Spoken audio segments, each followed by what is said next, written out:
3 detention officers right here in Fulton County have been arrested because of misconduct at Fulton County Jail.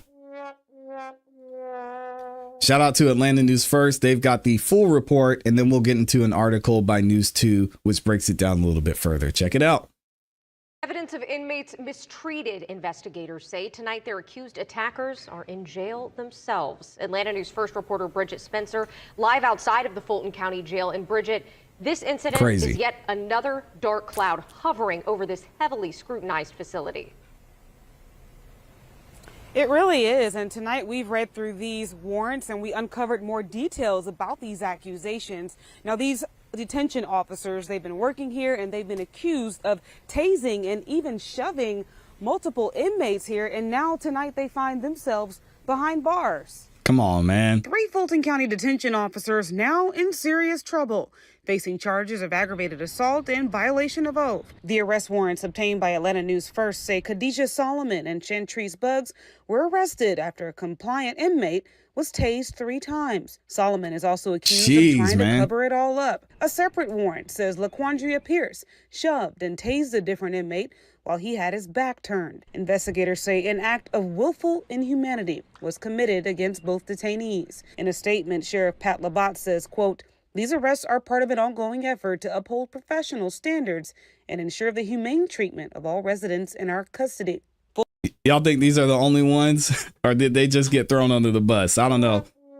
Patrick Labat's in there trying to clean house and get the DOJ off his back, so we'll see. Professional standards and ensure the humane treatment of all residents in our custody.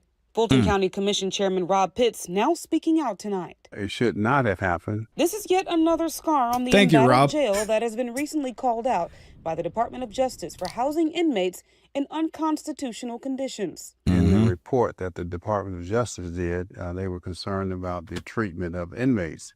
And we are concerned here, so we're going to address that. Last month, the feds, the sheriff, and the county reached a legally binding agreement to fix the issues at the jail. We're both in it together, and he and I signed this consent decree back in January, so I'm ready, to, so to speak, to get the show on the road. Chairman Pitts says this situation highlights how important training is for all jail employees. He hopes everyone Here we go with the training again. That each inmate at Rice Street still has rights. These are human beings. They may have made a mistake, or maybe not have made a mistake. They may be innocent in our care.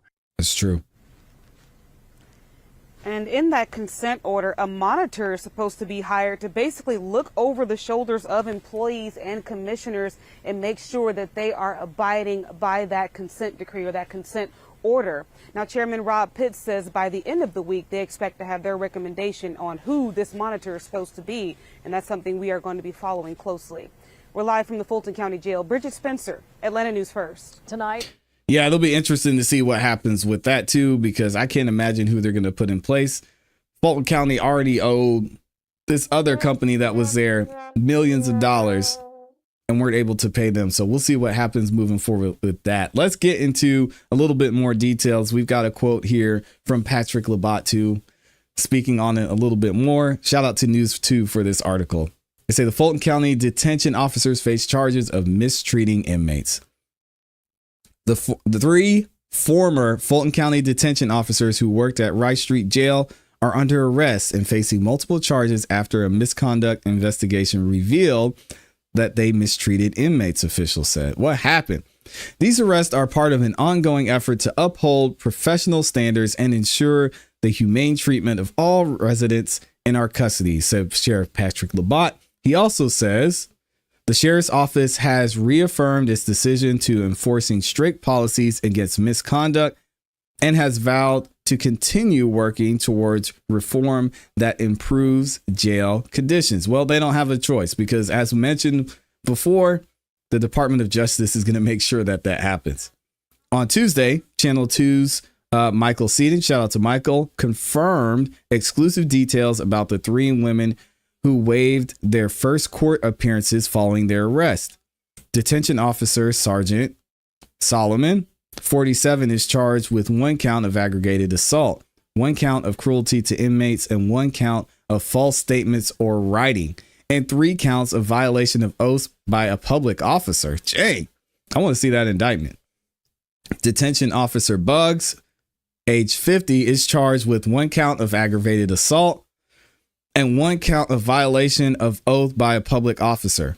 Detention officer Pierce, 38, is also charged with 1 count of aggravated assault and 1 count of violation of oath by public officer. It remains unclear if they have retained attorneys. Investigators arrested the 3 women after reviewing body camera footage of 2 separate incidents involving 2 different inmates. I'm gonna have to see if I can find that too.